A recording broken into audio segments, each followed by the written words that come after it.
Piki mai, kake mai, ki te tahi taha o te haunui nui.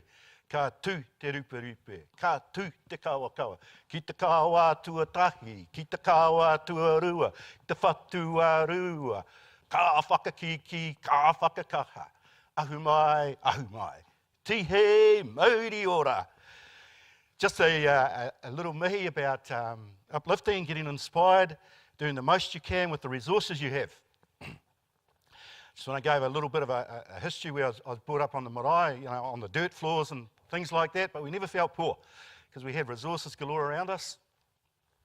But I'd just like to salute to all the native digital people out there. I'm definitely not one, as you'll probably find out when you have a look at this PowerPoint, but I'll try my best. In fact, when I got the invite from Rachel, I was sort of saying to my daughters, I'm going to Wellington, this digital conference thing, and my daughter was like,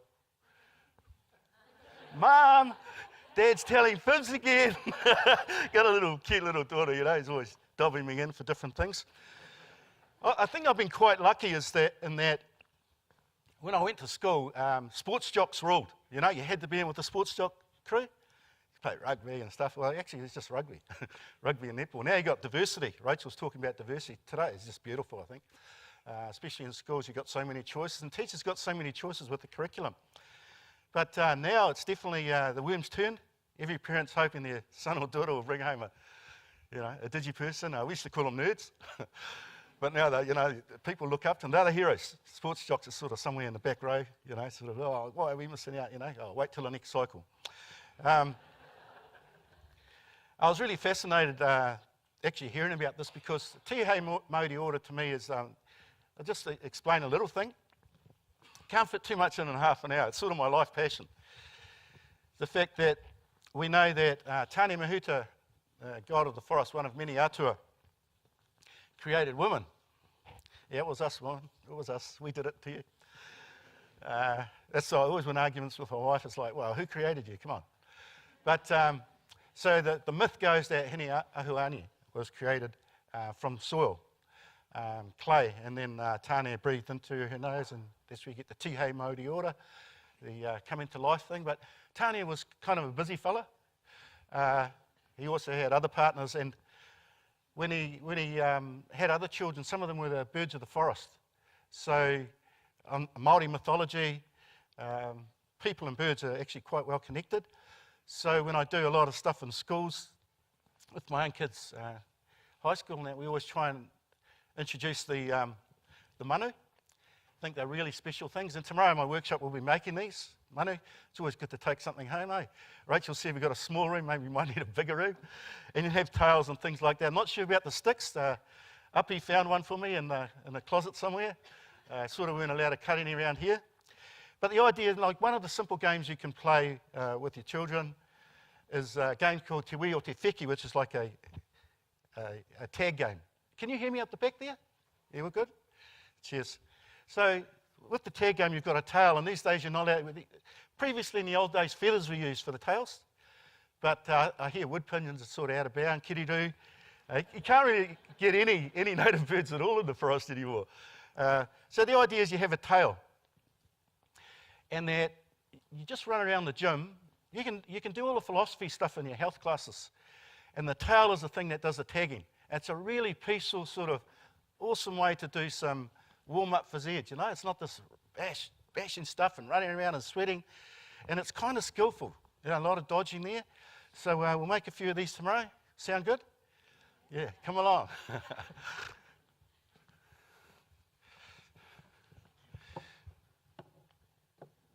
So I've got some, we'll also be making key tomorrow, which is like balls, and hopefully I can, just see how this works. Hopefully we can have a little game a bit later on with some volunteers here. But I'll just go a little bit of the history myself. Ko Harko Brown, I'm from Raukawa territory, like the original one, up north, South Waikato. You got a lot of Raukawa down here. We're cousins, but we're the sort of the senior lot, And I was very lucky. I had uncles, aunties, my father, a whole lot of people into traditional games were at my marae at Whakara Tamaiti and Ngātira and Mangakaratu and tapapa, a whole lot of marae were just, and back then you had power wars like you do today, but they were all Maori games. It's crazy. Back then we did Maori games with thrashing them. We did things like kiarahi and tapuai and mutorere and torere and just so many. And then as the years have gone by, it's chopped out a bit. I think there's a bit down the east coast, a bit of kiarahi. I've heard there's some kiarahi happening basically all over the place. But the idea is that you use the ancient knowledges and recreate them today. They don't have to be exactly the same. Anyway, my mother and my dad, well, that's where you usually begin, when you talk about your life. My mother was from Holland, Appledorn, and they came out to New Zealand in the 1950s. And Dad was a tram driver up in Auckland. And they met at a dance hall. Dad said he went out to have a smoke, and Mum was out there in the rain waiting for a bus, so he gave her his jacket. You know, he said, you know, the water was on her dress. You know, just typical male. Don't want to hear that, Dad, you know. Anyway, to cut a long story short, they got hitched. Now, Mum was fascinated, really fascinated with Maori culture. When she first came to New Zealand, you know, she'd heard about Maori culture now. I think she's a bit of an anthropologist underneath. She's really a music teacher. When she came here, she's kind of disappointed. But how many women, when they get married, would jump for joy if they're saying this, their husband was saying, oh, we're going to have our honeymoon down on the marae. And not only on the marae, they didn't really have a house at that time, so they were in a tent. And the first 3 nights just rained like anything. So Dad was having to get up all the time with the spade and dig around this tent so the water wouldn't go inside. But, you know, love conquers all. But Mum was fascinated because she met all my relatives, my nana, my granddad. It's just amazing to see her, through my childhood, embrace Maori culture. It's always there for me. And it's really interesting. Dad's point of view was they're our taonga, they're going to get spoiled these days. You know, people are just going to dilute them. They're going to ruin them. So Dad wasn't keen on revivals. Mum was just the opposite. She said, these are really good for Maori culture, really good for communities, get people together. And they'd, you know, Dad was like the culture expert, being Maori, but Mum was sort of, if you like, the educational, collaborative type person. And it was quite funny because they'd have arguments about it. It got quite serious because she's so passionate about Maori culture and especially the games. And when they were arguing to and fro, eventually Dad would switch to Dutch and Mum would switch to Maori. Like kids, like there's like a show. You know, there's nothing violent here. It's just really good arguing, trying to think up ways that you can like outdo your sisters. You know, listen to what Dad's saying. That I got to learn a bit of Dutch. You know, hot for the doing. And then so it used to go backwards and forwards like that. But you know, I still remember when I was about 7 years old, went to a new school, and Mum's taking me in. She's the one, the one on the left, as we're looking at it, sitting down. And there's my oma and opa and aunties. But she's taking me into this classroom and she says to the teacher, oh, and what cultural initiatives are you doing? This is 1960s, you know. What are you doing that's culturally, you know, inspirational for my child to come into your classroom? And like, the teachers there, like, stunned mullet, like, oh, geez, what's happening? Because basically there's nothing then in schools. Even though you had, just down the road might be a marae or something, and it's pumping and kids are getting enthused, and they turn up to schools like, oh, this is a bit of a deadbeat. And that's the kind of dichotomy we had, is that it was so fascinating down the marae. Everyone's running around bare feet, you know, running around on dirt and stuff like that. And then you go to school with the flash buildings there, but it wasn't inspirational or aspirational. There was more stuff happening on the marae in our area. But it's great to see it's changed, and I know that I want to get involved digitally. I think it's just an amazing tool, and all teachers have to anyway. You know, there's just no doubt about it. You've got to move forward, and you've got to embrace it. So I hope out of this little presentation that somehow something happens, and if anyone wants to see them, I'm always contactable. Okay. So just telling about inspirations and stuff is working with this professor, Angus McFarlane. He's from Canterbury University. Now, he's shifted around a bit, and he's developed this thing called hikairoa. It's sort of a rationale for education. I know Come on, put your hand up. Who knows about Kite or the rationale and Angus McFarlane? Yeah. It's pretty cool because every letter means something about, embracing youth, embracing teaching, the way you look after people. And just by coincidence, kia ora has the same letters. So I asked Angus, I said, mate, can I please use your hikairo rationale, call it kia ora rationale, and use the 7 posts as a way to get through values? And he said, yeah, go for it. But the ministry here didn't want it. I was like, oh, well, that's crazy. This is a really good idea. But I was speaking to Jackie Sotheby, who's in UNICEF, and she heard, and she said, man, this is fantastic stuff. She got into 20,800 UK schools in about 2 weeks. So, I mean, things can happen a bit quicker in New Zealand. So my passion is just to be collaborative with people and try and get more mahi done. But this lady here is actually the president of Brazil.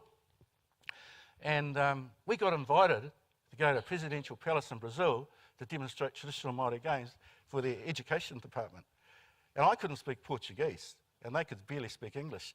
But she knew that the traditional games would have an impact on teacher learning. And now I've just released a book, 2016, the most books that have been brought in Brazil. It's crazy. It's all in English and Māori. But they get the wairua, and the wairua is so important. Anyway, President Dilma Rousseff was in a big meeting to launch an initiative in Brazil. And if you Google Rousseff and Dilma, and you'll find there's 7 million hits with her going on and on about our Māori ki, how the ki is part of human development, how the ki led to learning and advance, even evolution. I was like, wow, that's a bit overboard, But they're mad about their soccer or their football in South America, right? So when they see a ki or something like that, and it's traditional, and the values, the wairua and all that, are so in depth, she embraced it in the speech. It's all over the Washington Post. And that ki that I made for her is now sitting in the presidential palace, made out of a coconut husk and some of their local harakeke. So incredible things can happen. But, I'm so passionate about Māori games. To me, it's just an amazing entity that our tupuna have left us. And so many, thousands and thousands of people have practiced over the generations that we've been here as a people. And every time I see something, I always think, gosh, is that person into games? You might do it with your digi games. You might come up on something and say, yeah, that kind of a gamey sort of person. Well, I saw this poem by Lord Alfred Tennyson. I thought, he's writing about traditional games. He must be. He's talking about a house, but really he's talking about games, how they've been lost. And to me, this whole poem talks about how games have been lost from our society, how the house, the whare tapiri, is an ancient term for Māori game playing house, how the house is gone. He talks about it there. Careless tenants are they. That's us. We're very careless. We've let this whare tapiri or this house, fall down. And then he goes on about no murmur at the door. No one wants to even know about it, It's like, Lord Tennyson, you touch my heart. So even though I'm not an English teacher, I certainly use this even when I do my maths classes because we figure out ways to, put it in the curriculum. But to me, Lord Tennyson was definitely a gamer. And then we've got another part. There we go. The house goes back to earth, and that brings in again that Tihei Mauri order, the way soil is made to make an entity that's used for the future mankind and game playing. See, look at that. No more mirth or merry-making sound. Isn't that games? People are happy doing games. It must be games. And also, I heard a song by Elvis Presley. Of course, he's not here anymore, but I'd love to ask him, Elvis, are you a gamer? Did you get into games? Because I heard one of his songs the other day. It goes, are you lonesome tonight? And do you miss me tonight? It's about games, isn't it? Are you sorry we drifted apart? That's traditional games. It's just gone. Does your memory stray to that bright summer day when I kissed you and called you sweetheart? And that's what I do to games. I embrace them. Does the parlour seem empty and bare? Do you gaze at the doorstep and picture me there? Elvis was a gamer, okay? Everything's about games. Now, really, a great thing is about Maori had developed the game sense. There's a researcher, Cashman, and you have to be an Australian. Not many people research Maori games. And all the research he did way back in the 70s, he said to Maori, games are life. And that's gamers today, man. Games are life, and you can make them into anything you want. Say, for instance, just hypothetical, you're a student of Rarotonga. Just say, any students from Rarotonga here? Oh, paki, yeah. Well, you sort of have to make a game about getting to little old New Zealand to come to this particular conference. You'd have to get people enthused. That happens in games. People got to give you money. Well, in games you need money to get your resources too, and your uniforms are beautiful. I love your shirts. I'm hoping we can swap it later. This Mania Poto t-shirt, the very famous tribe in New Zealand, my wife's tribe. She doesn't allow me to wear raukawa, so, just Mania Poto hard. So I'm saying that games can be applied to every single thing, and there shouldn't be any problem at all in education at all, injecting games. And I know a lot of you, and before I forget, Tony, thanks very much, mate, for getting me down here for that little spiel. It's really good, man. So the pumahara or the maumahara were invisible kites. And how Maori actually started flying these were when there's a lot of disease and stuff was happening and a lot of people were dying. And because they always used to traditionally fly kites when someone died. Everyone had their own kite. Their manu ohaki, the kite they used when they died. Kite flying was like a craze like digital games are today. So really we just create another cycle. It's just a 200-year cycle. Oh, we're back to this, this craze. But of course so many people were dying, the locals said, oh gosh, you're flying so many kites up there, it's really embarrassing for us, like the ones that brought all those diseases and that. So the Maori still went up the hill. They didn't want to embarrass. This is the Maori heart too, the love and the peace. I really don't know where that warrior stuff comes from, because I've never actually experienced that firsthand in Maori community. I've always experienced peace and aroha and manakitanga and have a kai when that's the last piece of bread they got. I've never experienced warrior stuff. It's like, don't come and have a kai and keep away from my eye. I've never experienced that. But anyway, they started flying kites just like this. Because the imagination, and that's gaming, man, that's gaming. The imagination of flying their kites like that. They still all flew the kites to represent the people that died, just out of respect. Just give it a go like this. Just go like this, fly your kite. Now, go like this. It's easy, isn't it? That's Maori gaming for you, man. It's like, whoa, bring it down, I was actually at a kite festival in France, and they did this big spiel to me. And I thought, well, I've got some kites, they're really well decorated. You'll see one soon with a picture with my wife. But I thought, I just want to whack them with the biggest kite they've ever seen, Of course, you couldn't take it in the plane, but I had my pumahara, or my maumahara. So I went out and they did an introduction, they explained the kite, and the person that did it in French was just a lyricist, It's like, wow, a poet. And I went out with my kite like this. And people were clapping. Honestly, I was just like this. They were going insane, and I was like going like this, and the crowd would go, whoa, What your imagination can do is unbelievable. And these are adults mostly. So imagine what our children can do. There's one of the kites, mate. I just thought I'd put it up because I really love it. Miss you, darling. But that's one of the kites we make. And we make it out of raupo and decorate them and fly them lots of places around the world. And she really is the anchor, keeps everything under control. Like everything to do with anything organisational, not knocking men, but geez, women have got it, just amazingly, I think. Come on, give yourselves a clap, women. Come on, clap it up. Yeah. So behind every fella, no matter if he's good or not, is a woman, and behind every woman is another woman, I'd say. So well done to everyone organising this event. So we've done kapa haka and traditional games and kite flying. I was really honoured to organise a team to First World Indigenous Games in Brazil. New Zealand government said, oh, no, Iwi wants to do it, can you? And I'm like, teacher, and I'm like, oh, shit, I've got to take 3 weeks off. Iwi's got heaps of money, I've got nothing. So I managed to get a team together, 40 people that dropped everything to go and tautoko the Brazilians and do our traditional games. You might know a few faces in there. But I just want to talk about collaboration in our community. It's like my mum and my dad. Wherever I go, I look to have collaboration going because I think that's the most powerful tool. I'm sure everyone that's involved with digi stuff is exactly the same. So we have communities, Maori, Pākehā, whatever. So you see most of them on the left there, we did a Maori games thing called a hupara. We're a local non-Maori community. They just wanted Maori stuff in their communities. There's a Japanese lady in the middle there, and they're really fascinated about how our kites flew and our pakoko, things like that. As my daughter runs a few workshops, and these are my two daughters with me, Evie and Billy. So sort of make it into a family thing at the moment. But I'd like 3 groups of volunteers, please. We're going to do this collaborative thing. It's really cool. Can we have Rarotonga guests, just 2 or 3 of you just come up here, please? Just in front of the stage here. 2, 3 or 4. Can we have 2, 3 or 4 over this side, please? Just anyone, just come up. Just come. No taking clothes off, nothing at all. Yeah, just over here, just here. Okay. Can you give them a clap? Leadership opportunity, they took it. Just another 3 or 4 here.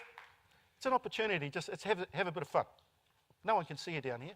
Just 3 or 4 here, please. Okay, another 3 or 4 in that corner over there.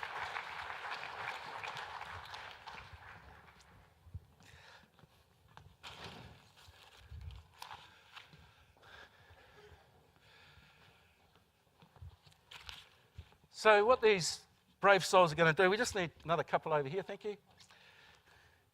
Oh, we need one there now, one over there. I'm pretty good at my maths. Notice the young ones there, all settled, all ready to go. We're just waiting for these elders, so yeah. Yeah, jump in, mate. That's good. 4 or 5, yeah. So we're going to make a key. Any of you made a key before? What do you think your success rate's going to be? Success rate. Do you think you're going to make one? Yes. Yeah? You don't say it with conviction. Okay, we're going to make a key. We're going to make a different one.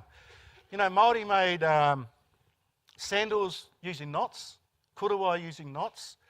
Even when they had like matariki festivals, they'd tie the knot between their 2 manga. They'd have ceremonies to tie the knot between 2 mountains, you know, to solidify people being in there. So what you're going to do here, team, and I'll start with this one here. Simply what you're going to do is you're going to split this flax while I keep waffling on. And you're going to create a ball made out of knots. Okay, you're going to tie this flax onto each other like this.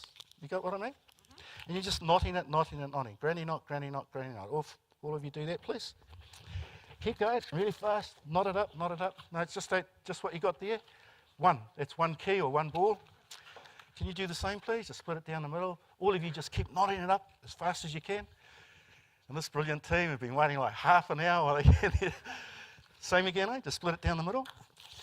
Okay, there you go. And all you're doing is you're knotting all 4 of these together. You're just going like this, all of them together, and making one big knot, okay? Yeah. Now I just need a volunteer, someone that's a cricketer. Just a cricketer, anyone that's used a cricket bat before. Do you want to come up and leave them to that? Okay, yeah, just come on stage here, mate. Yep, up here.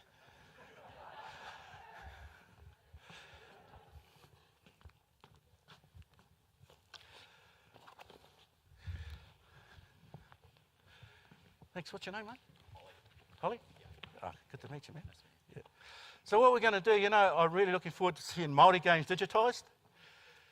But first we're going to do the first ever game, collaboration game of Maori key and European. It's sort of Maori European thing, and cricket, okay? It's going to be sort of this collaboration. So you need to get into all this cricket gear, mate, okay? Pad up. You know how the game goes, eh? So while they're getting ready like this, so this is a first. I mean, this is history making, right here to Papa. What an awesome place is going to happen. And these people are busily trying to make a key. And tomorrow we'll be making some key, but there'll be woven key, okay? We're going to weave some key tomorrow.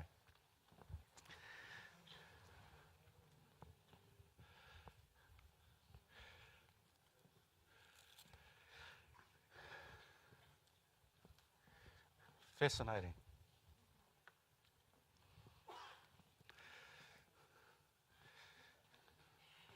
Keep tying, let's go. Give them some encouragement, come on, they're going to keep going, tie them, let's go.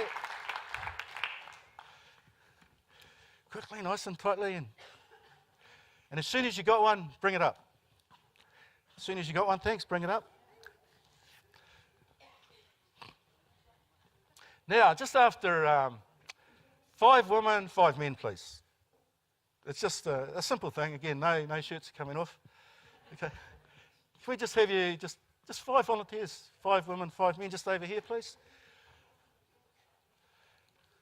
Thank you. Brave people, got 3 fellas, 1 lady, 4 fellas, one lady.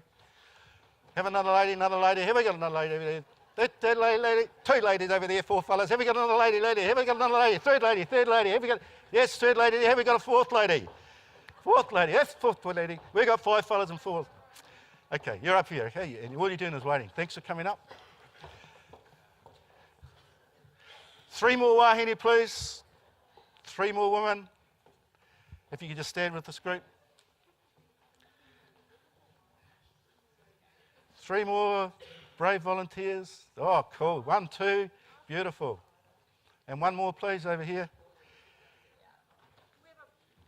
Oh, beautiful. Well done. Thank you. Cool. Thanks a lot. Take your seats here. That'll do, mate. That'll do.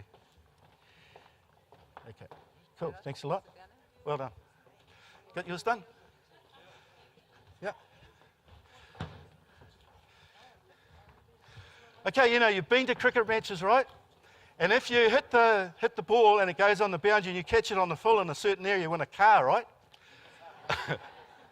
But NZCER, what have you got for our people? What can they...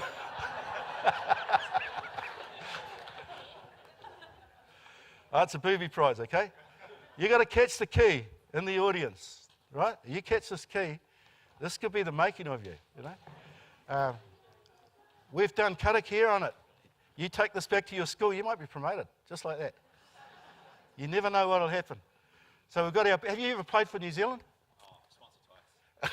Once or twice, that's good. So what... I'm a bowler, not a batter. Yeah, right, okay. So what you need to do is whack it in the crowd there. Yeah. So is that a cross shot, or what do you call it when you hit it over there? I'm just going to do a lot like that. Yeah, okay. See what happens. So you've got to catch it though. First time ever in history, Maori culture and Western culture have combined in cricket. NZCER, you rock. Okay. 1 hit, you reckon you'll do it? 2-handed or 1-handed? Okay, okay, let's see. You need your helmet, mate. I'm a fast bowler. Put your helmet on. Put the helmet on.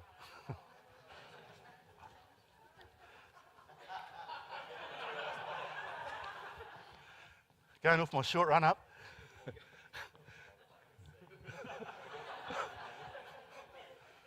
I warned you, eh?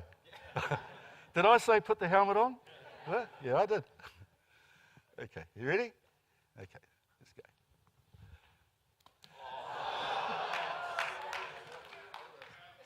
No. So which New Zealand team did you play for again? Come on, man, you got to time it, okay? Or we'll go up here, okay? Whack it.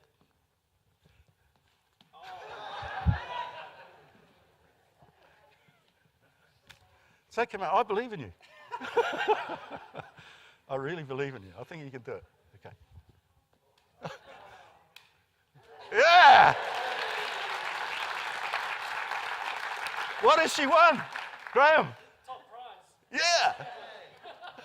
What is it? Whoa! See that? How are they going to get it in the back? Huh? Look at them. Look at them. They're waiting up there. Okay.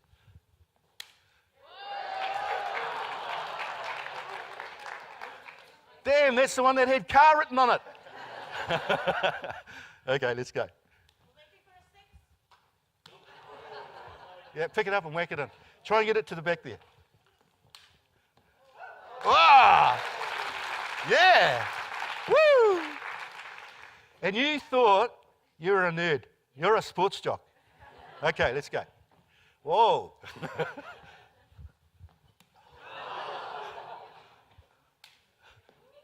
Yeah! Okay. 2 to go. You've got to try and hit it at the back there. Do you want it at the back? Yes! Let's go! Oh! That was a trip to LA, wasn't it? That one? Okay, see what happens. Last one? Good luck. In the slips. Hey, thanks very much, mate. Good sport, eh? Yeah, well done. Well done. Hey, thanks to the volunteers. Now, I did warn Rachel, I said, you'd have to go, because I just don't stop, you know, and you want your coffees and all that. So we're going to cut a long story short. We're just going to finish with this protocol. Now, like everything I'm saying serious, but you don't have to go, woo, woo, serious. It's like, fit it into your lessons the best way you can. That makes it work with your kids without transgressing a whole lot of rules and things you know are not right, you know. So I would say contact your local tangata whenua, schools, local communities, things like that. But what we're going to do is this ancient process, and I've been talking to some quite famous Maori people about this, lots of knowledges, is that when you had matariki, and thousands of people would flood into a games area, and that's the way it was. They'd have initial pōwhiri and then whakatau, but they'd have a thing called a mata rongo. Mata is a ritual and rongo is peace. So you got thousands of people flooding in. They just want to play the games, basically. And the way they used to do it, excuse me while I get this implement of play, that implement up there.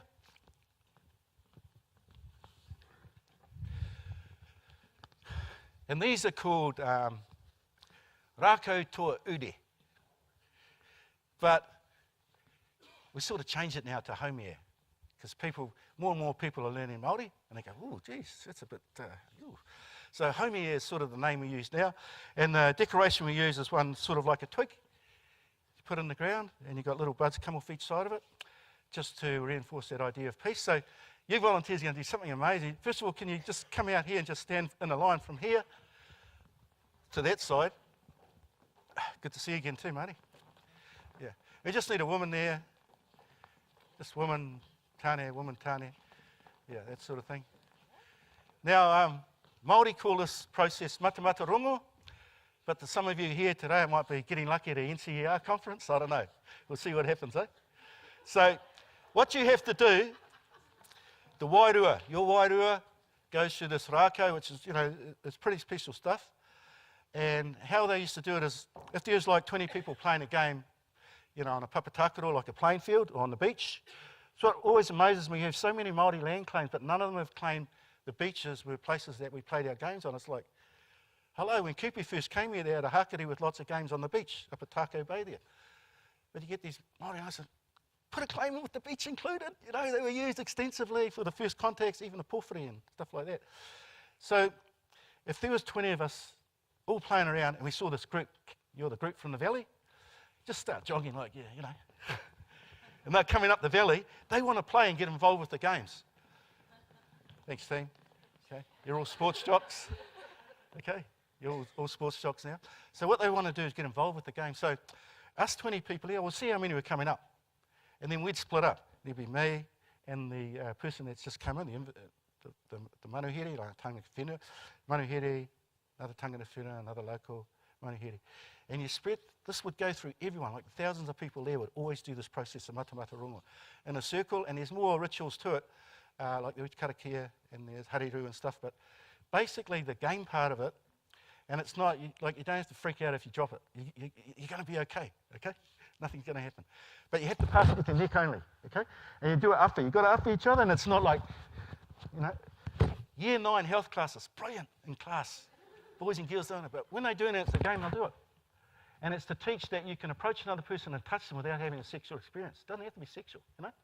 So this kind of cool process for kids in year 9, 10 and stuff, even some adults, I guess.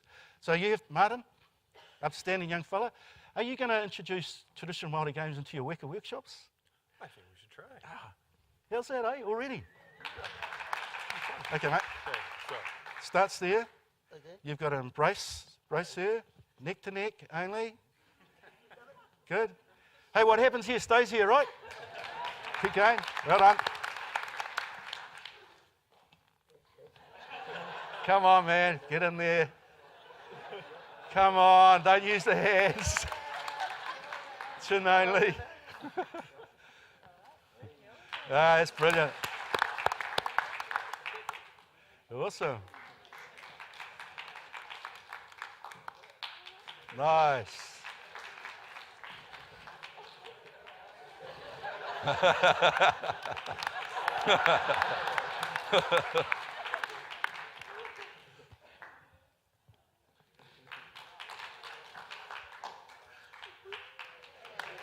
Over here. Bring it up. The neck. Got to be in the neck. See, look up there on the neck. How am I going to get it there? Which way?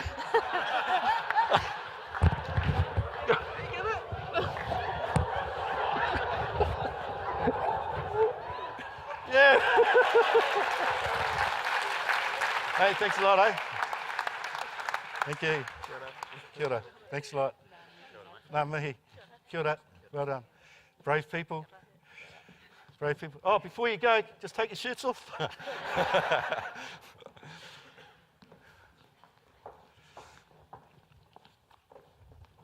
So you get an idea how Maori games, and I did put a book out. I put a couple of books out. Like I say, most of them are over in Brazil now, so you might have to send over there to get them. So, but most of the library, good libraries should have them. I noticed in Wellington they haven't, so is it a good library? So, Ngā Taonga Tākaro, really cool book. NZCER vouch it, so, oh, that's really good, And there's one of my daughters who builds, they're just so passionate themselves now because there's outlets for education.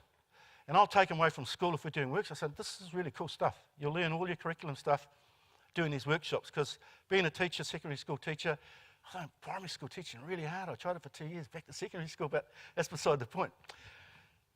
You can fit any of this stuff into your classroom and use natural resource, gets you closer to the environment. It just reinforces uniqueness. Everyone makes a unique key puna. No two are the same. Everyone that made a key puna here today was unique and collaborative. It just teaches you conservation, how important clean water is, fresh air, and nutrients for your soil, really good healthy nutrients to produce these resources we need. Harko, thank you. That was amazing. I had no idea what you were going to have so much audience interactivity. It was fantastic. We're running a little bit over time, but that's fine. We're going to now have an opportunity for audience questions. So we'll take maybe 2 or 3 questions. We've got runners with microphones, so if you've got a question, put your hand up. Someone will come and bring you a mic. While you're thinking, I've actually got a question, Harko. I was really interested in reading your book, and you talked a little bit about it, about the difference in your own family and your parents' perspectives on whether the knowledge around these traditional games should be revitalised or kind of left. And I'm really interested about your own personal journey, and how did you kind of come to your own perspective on that? Well, my tikanga isn't perfect, and I know that. And when I go to other areas, I usually try and link in with a kaumātua first of all, and ask them, is it okay? Some of these kupu might be sacred to that area. You've got to actually find out things so you don't offend anybody. But myself, I feel as an educator, if your heart's in the right place, it's really in the right place and it's for your kids, and you want to use the best resources available, I think use resources from New Zealand, Aotearoa, and use the resources that we had here, because when Europeans first came here, the most literate people after about 10 years were Maori. Any type of educational thing they just latched onto, using their own forms of education. So I just think that even if you don't know about traditional Māori games, the thing is to try them. I use them in maths, social studies, whatever I'm doing. So I would just say contact anybody with any knowledge at all and just try and build on it. The wairu is the most important thing, I think. Yeah, kia ora. Okay, kia ora. Do we have any audience questions? Kia ora, and thanks for that, can you hear me? That wonderful and amazing talk. And just wanted to say how wonderful it was to see such a range of things, especially the kites. I remember my father telling me of people being born on the back of a kites into a pā in Manawatu. I've forgotten the name of the guy, but the idea that you could actually carry people on kites. And I remember when at the Douse we were making kites, but I'd really love to see the idea of the kites coming through, because it incorporates a whole lot of science and art and movement and technology, and it sews it all together culturally. Is there other examples that we could take, of things like the kite? Technology? Yeah.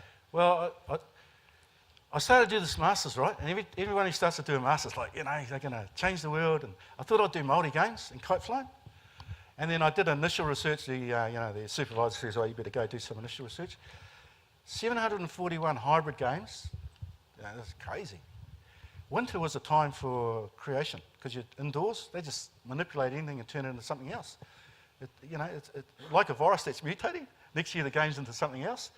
And the chiefs are often known by the games they did. But the kite flying and the game playing was so prolific, and there's a chief called Nuku Nuku up in Hauraki.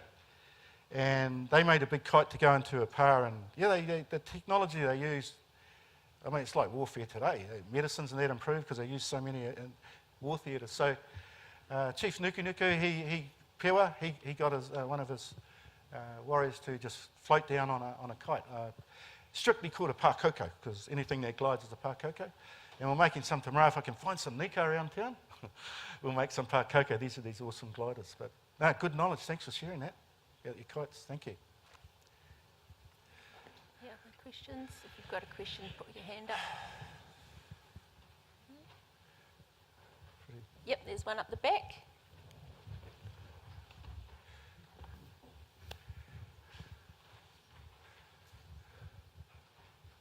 Thank you so much. That was awesome. And I, an Indian, can relate to some of those games because they're the same all over the world, but really engaging. And I loved the multicultural aspect of it. It was beautiful.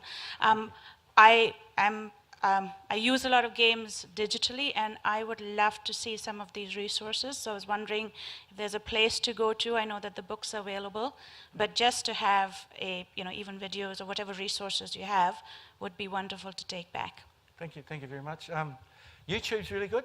Plug in Maori games, and I think about 30 or 40 Maori games come up. It's sort of working, really developing curriculum, make it easier for teachers, because it's such a big workload. It's really hard to grab something like that and turn it into a resource for their kids. So it's about putting out resources now. I've actually got a book coming out in November that will really help teachers through technology, art, maths, stuff like that.